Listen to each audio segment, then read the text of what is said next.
നമ്മളുടെ ഈ യാത്രകൾ ഇനിയും തുടരാൻ ആഗ്രഹിക്കുന്നുണ്ട്. ഇതുപോലെ കാശിയിൽ പോകുന്നുണ്ട്. കാശിയിലേക്കുള്ള യാത്ര ഓഗസ്റ്റിലാണ് കാശി പോകുന്നത്. എല്ലാം ഇതുപോലെ തന്നെ നല്ല രീതിയിലുള്ള പ്രോഗ്രാമുകളാണ് ഈ കൊണ്ടുപോകുന്ന ആൾ പ്ലാൻ ചെയ്യുന്നത്. ഒരു എക്കണോമിക്കൽ ആയിട്ടുള്ളൊരു സംഭവമല്ല. എന്ന് വെച്ചാൽ 3 സ്റ്റാർ ഫെസിലിറ്റികളുള്ള ഹോട്ടൽസ്, എല്ലാം AC വണ്ടികൾ, കാര്യങ്ങൾ എല്ലാം, ഫ്ലൈറ്റ്, അതുപോലെ ദർശനമാണെങ്കിലും അതുപോലെ തന്നെ പൈസ എല്ലാം കൊടുത്തിട്ട് പെട്ടെന്ന് കയറുന്ന രീതിയിലുള്ള ദർശനം മേടിക്കുക. അങ്ങനെയൊക്കെയാണ് നമ്മൾ ഉദ്ദേശിക്കുന്നത്. കാരണം പൈസ കൊടുത്ത് കയറുന്ന അങ്ങനത്തെ ഒരു ആഗ്രഹം കൊണ്ടല്ല ചെയ്യുന്നത്. നമ്മളുടെ സമയം പ്രഷ്യസാണ്. നമ്മൾ ഇവിടെ നിന്ന് ഇത്രയും പൈസ മുടക്കി ചെല്ലുമ്പോൾ നമുക്ക് മാക്സിമം സമയങ്ങൾ അവിടെ സ്പെൻഡ് ചെയ്യുക, അല്ലെങ്കിൽ അടുത്ത സ്ഥലത്തോട്ട് പോവുക. അത്തരം കാര്യങ്ങളുള്ളതുകൊണ്ട് അവിടെ പൈസ സ്പെൻഡ് ചെയ്യുക എന്നുള്ളതാണ് നമ്മൾ ഉദ്ദേശിക്കുന്നത്. അദ്ദേഹം അതങ്ങനെയാണ് പറയുന്നത്. കാരണം അദ്ദേഹം ഒരുപാട് ട്രിപ്പുകൾ കൊണ്ടുപോയിട്ടുള്ള ആളാണ്.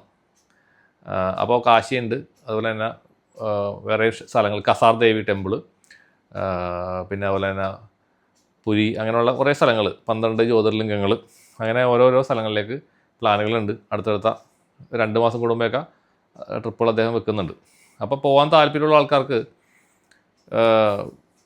അറിയിക്കാവുന്നതാണ്. ഇപ്പോൾ ഞങ്ങളുടെ കൂടെ ജോയിൻ ചെയ്യാൻ ആഗ്രഹമുണ്ടെങ്കിൽ ജോയിൻ ചെയ്യാം. അതുപോലെ തന്നെ നമ്മളുടെ തെരോ റീഡർ വിശ്വലത മാം എൻ്റെ കൂടെ ഉണ്ടായിരുന്നു. അതിലും ഹസ്ബൻഡും ഉണ്ടായിരുന്നു. അതൊരു നല്ലൊരു എക്സ്പീരിയൻസ് ആയിരുന്നു. കാരണം എൻ്റെ ഒരു കുറേ വർഷങ്ങളായിട്ട്, ഒരു 3-4 വർഷമായിട്ട് എൻ്റെ സുഹൃത്താണ്.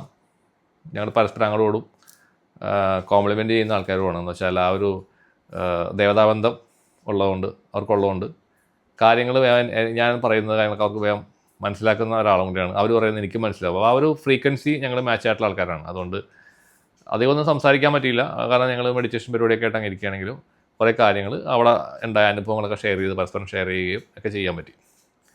അപ്പോൾ അടുത്ത യാത്രയിൽ താല്പര്യമുണ്ടെങ്കിൽ നിങ്ങൾക്ക് പറയാം. ഇവിടെ വേറെ സാമ്പത്തിക ലാഭത്തിന് വേണ്ടി പറയുന്നില്ല കേട്ടോ. ഞാനിങ്ങനെ പറയുമ്പോൾ ഇത് പ്രൊമോഷണൽ സാധനമാണെന്ന് നിങ്ങൾ പറയണ്ട. അങ്ങനൊന്നുമല്ല. എനിക്കൊരു താല്പര്യത്തെ കാര്യമാണ്. താല്പര്യമുള്ളവർക്ക് വരാം, അത്രയേ ഉള്ളൂ. കാരണം അദ്ദേഹം വേറെ ആളുകളെയൊക്കെ പല സ്ഥലങ്ങളിൽ നിന്ന് കളക്ട് ചെയ്ത് ആണ് കൊണ്ടുപോകുന്നത്. അപ്പോൾ ജോയിൻ ചെയ്യാൻ താല്പര്യമുള്ളവർക്ക് സേഫാണ്. ഇപ്പോൾ സ്ത്രീകളാണെങ്കിലും ഒരു 2-3 സ്ത്രീകൾ ഒറ്റയ്ക്ക് വന്നിട്ടുണ്ടായിരുന്നു. ഒരു കുഴപ്പമില്ല. അവരെല്ലാവരും ഞങ്ങൾ വളരെ കെയർഫുള്ളായിട്ട് നോക്കി അവരെല്ലാം കയറ്റി എയർപോർട്ടിൽ നിന്ന് കയറ്റി വിട്ടു. സുരക്ഷിതമായിട്ട് എല്ലാവരും വീട്ടിലെത്തി. അപ്പോൾ അതൊക്കെ ദൈവയുടെ അനുഗ്രഹമാണ്. അപ്പോൾ അതുപോലെ സ്പിരിച്വാലിറ്റിയിൽ താല്പര്യമുള്ളവർ, അല്ലെങ്കിൽ ഇതുപോലെ സ്ഥലങ്ങൾ കാണാൻ താല്പര്യമുള്ളവർ ഉണ്ടെങ്കിൽ പറഞ്ഞോളൂ. ഇപ്പോൾ കുറച്ച് പേര് ഇപ്പോൾ മെസ്സേജ് അയച്ചിട്ടുണ്ട്, അടുത്ത യാത്രയിൽ പറയണമെന്നൊക്കെ പറഞ്ഞിട്ട് മെസ്സേജ്. അതുകൊണ്ട് ഞാൻ പറയുന്നതാണ് കേട്ടോ. പിന്നെ നമ്മളുടെ പ്രോഗ്രാമുകൾ വേറെ വരുന്നുണ്ട്. അതിനെപ്പറ്റി ഞാൻ ആലോചിക്കുന്നുണ്ട്. നമ്മൾ ഓരോ സ്ഥലങ്ങളിലേക്ക്, അത് മിക്കവാറും നമ്മൾ തമിഴ്നാട്ടിലേക്കുള്ള യാത്രകളാണ് ഉദ്ദേശിക്കുന്നത്. തമിഴ്നാട്ടിലേക്കുള്ള സ്പിരിച്വൽ ട്രിപ്പ് പോലെ, അതായത് നമ്മളുടെ കൂടെ എല്ലാ താല്പര്യങ്ങൾക്ക് വരാം. ഒരു വണ്ടിയിൽ പോയി 2 ദിവസം 3 ദിവസമൊക്കെ ആയിട്ടുള്ള നമ്മൾ പഞ്ചഭൂതങ്ങളിലെ അമ്പലങ്ങൾ അങ്ങനെയുള്ള തമിഴ്നാട്ടിലേക്ക് ഫോക്കസ് ചെയ്തിട്ട് ബൈ റോഡ്. അപ്പോൾ ചിലവ് കുറച്ച് കുറയും. പക്ഷേ ഇതാകുമ്പോൾ ഫ്ലൈറ്റിനൊക്കെ ഒരുപാട് പൈസയാണ്. ഇപ്പോൾ ചാർജസ് ഭയങ്കരമാണ്. 25,000 ഞങ്ങൾക്ക് ഫ്ലൈറ്റിന് മാത്രം വന്നു. 25,000 വരുന്നുണ്ട് ഫ്ലൈറ്റ്. അപ്പോൾ അതുകൊണ്ട് അറൗണ്ട് 40,000 മുകളിലൊക്കെ ഓരോ ട്രിപ്പിലും വരുന്നുണ്ട്. ഇപ്പോൾ കാശി ട്രിപ്പിനും ഏതാണ്ട് 40,000 പ്ലസ് വരുന്നുണ്ട് അവരുടെ ചാർജ് എന്നാണ് പറഞ്ഞത്.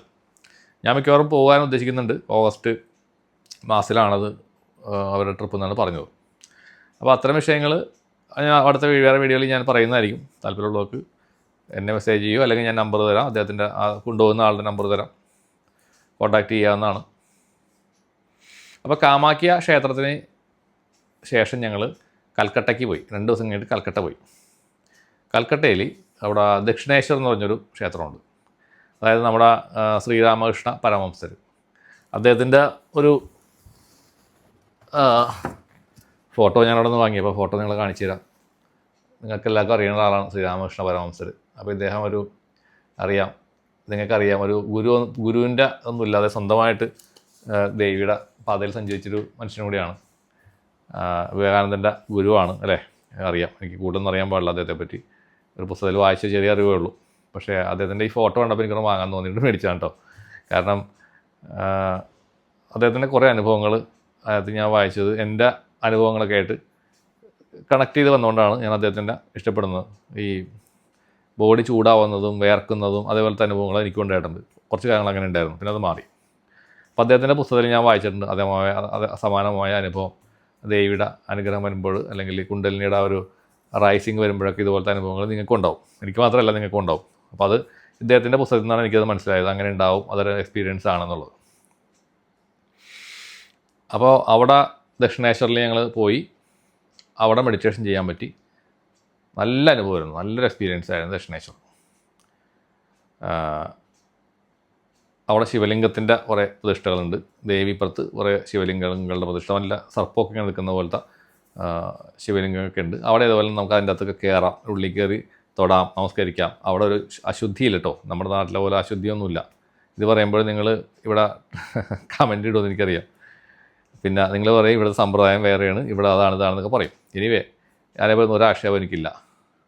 കേരളത്തിനെ പറ്റി ഞാൻ കുറ്റം പറഞ്ഞല്ലോ കേട്ടോ, അവിടെ എങ്ങനെയാണ് എന്ന് ഉദ്ദേശിച്ചാണ്. അപ്പോൾ ഇതൊക്കെ നമ്മളുടെ ഓരോരുത്തരുടെ അനുഭവങ്ങളാണ്.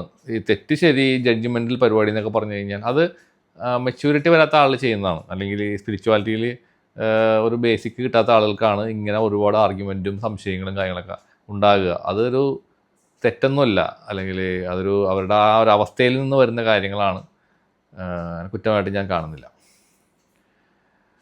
അപ്പോൾ അതിനുശേഷം ഞങ്ങൾ അവിടെ സ്പെൻഡ് ചെയ്ത് കുറേ സമയങ്ങൾ. പിന്നെ ബെയിലൂർ മഠത്തിലേക്ക് പോയി ഞങ്ങൾ. പക്ഷേ ബെയിലൂർ മഠത്തിൽ അവിടെ അടച്ചിട്ടേക്കായിരുന്നു, ഉച്ച സമയത്ത് അടയ്ക്കും. അപ്പോൾ നിങ്ങൾ പോകുമ്പോൾ പ്ലാൻ ചെയ്യണം അവിടെ, അത് ടൈമിൽ തന്നെ ചെല്ലണം. അത് വലിയൊരു ഏരിയയാണ്, അവിടെ എന്താ ഉള്ളത് എനിക്ക് അറിഞ്ഞൂടാ.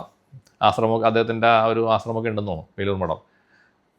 പിന്നെ ഞങ്ങൾ പോയത് ഇതേപോലെ മഹാകാളി ക്ഷേത്രമുണ്ട് അവിടെ, മഹാകാളി ക്ഷേത്രം. അതിൻ്റെ പേര് എന്താണ്, കാളിഘട്ട് എന്നാണ് അവിടെ പേര് കണ്ടത്, ബോർഡ് കണ്ടത്.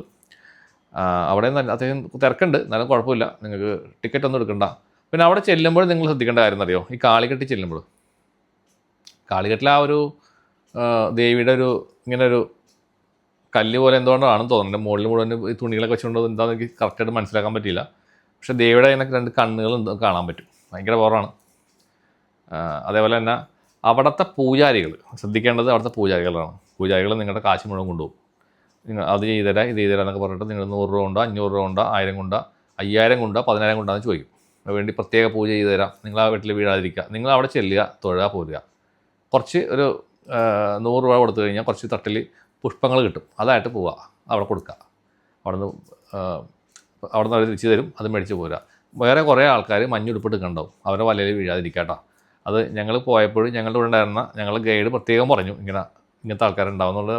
എന്നാലും കുറേ പേര് പൈസ കൊടുത്ത് പുള്ളിക്ക് ഇങ്ങനെ കൊടുത്തുകൊണ്ടേയിരിക്കും, അവരിങ്ങനെ വാങ്ങിക്കൊണ്ടേയിരിക്കും പൈസ ഓരോന്ന് പറഞ്ഞിട്ട്.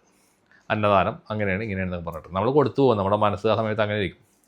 അവിടെയും ഇതേപോലെ തന്നെ. അപ്പോൾ നിങ്ങൾ ഇതെല്ലാം കഴിഞ്ഞ് വരുമ്പോൾ അടുത്ത കാഴ്ച എന്താണ്, മൃഗബലിയുടെ സ്ഥലമാണ് കാണുന്നത്.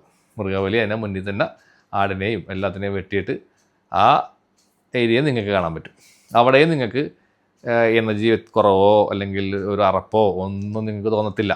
ഞാനിത് പറയുമ്പോൾ നിങ്ങൾ വിചാരിക്കും അയ്യോ അങ്ങനെയാണോ എന്ന് നിങ്ങൾ ചിന്തിക്കുന്നവർ കുറച്ച് ആൾക്കാരെങ്കിലും ഉണ്ടാവും. അത് നിങ്ങൾ മുന്നോട്ട് പോകുന്നത് നോൺ വെജൊക്കെ പച്ചക്കറിയൊക്കെ കഴിച്ച് അതേപോലെ ആയിരിക്കും നിങ്ങൾ പോകുന്നത്. പക്ഷേ അവിടെ പോകുമ്പോൾ ഇതെല്ലാം ഉണ്ട് എന്നുള്ളത് റിയാലിറ്റി ഞാൻ നിങ്ങൾക്ക് പറഞ്ഞു തരുന്നു. പക്ഷേ അവിടെ നിങ്ങൾക്ക് ഇതൊന്നും ഫീൽ ചെയ്യത്തില്ല. അതെല്ലാം ദേവിയുടെ ഒരു ചൈതന്യമാണ്, ദേവിയുടെ ഒരു രീതിയാണ്. അവിടെ നമുക്ക് അങ്ങനത്തെ ഒരു നോൺ വെജ് ഈ സാധനം വെട്ടുമ്പോൾ എന്തെങ്കിലും ഒരു മണോ കാര്യങ്ങളോ ഒന്നും ഉണ്ടാവില്ല. അതാണ് അവിടുത്തെ പ്രത്യേകത.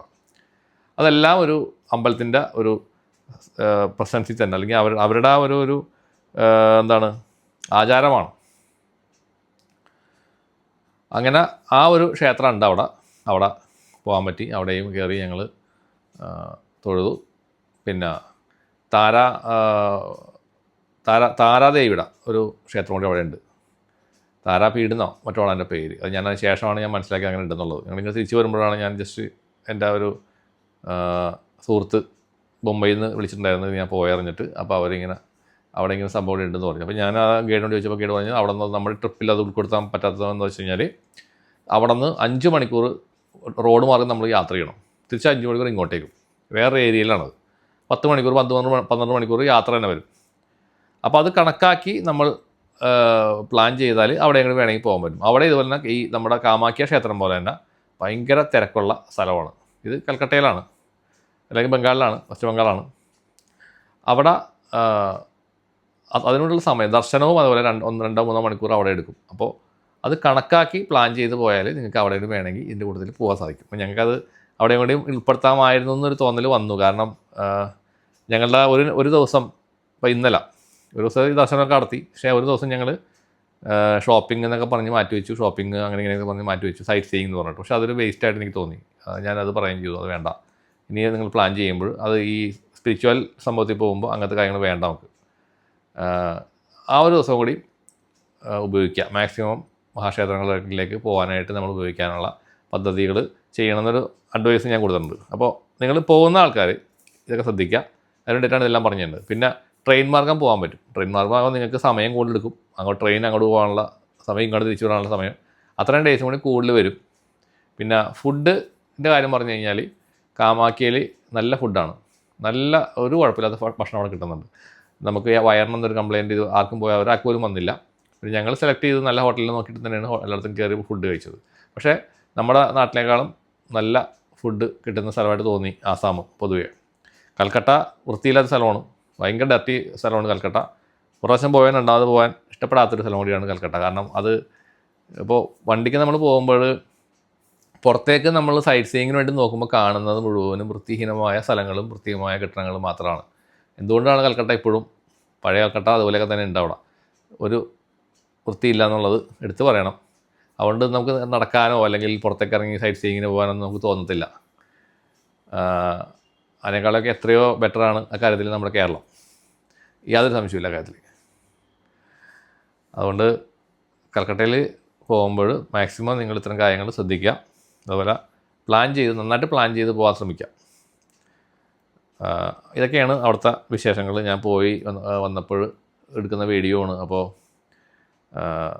2 ദിവസം കഴിഞ്ഞാൽ എനിക്കൊന്നും ഓർമ്മ ഉണ്ടാവില്ല. അതാണ് കൈയോടെ തന്നെ വീഡിയോ പിടിക്കുന്നത്. കാരണം നമ്മൾ വർക്ക് ഇപ്പോൾ നാളെ മുതൽ നമ്മൾ സ്റ്റാർട്ട് ചെയ്യും. കുറേ പേര് ചെയ്യാൻ വേണ്ടി ഹീലിംഗ് ചെയ്യാൻ വേണ്ടി നിൽക്കുന്നുണ്ട്. അപ്പോൾ അതുകൊണ്ട് ഇതെല്ലാം ഞാൻ മറന്നു പോകും.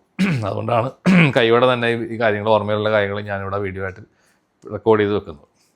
അപ്പോൾ ഞാൻ പറഞ്ഞതിലെന്തെങ്കിലും അപാധകളോ അല്ലെങ്കിൽ എന്തെങ്കിലും ക്ഷമിക്കുക.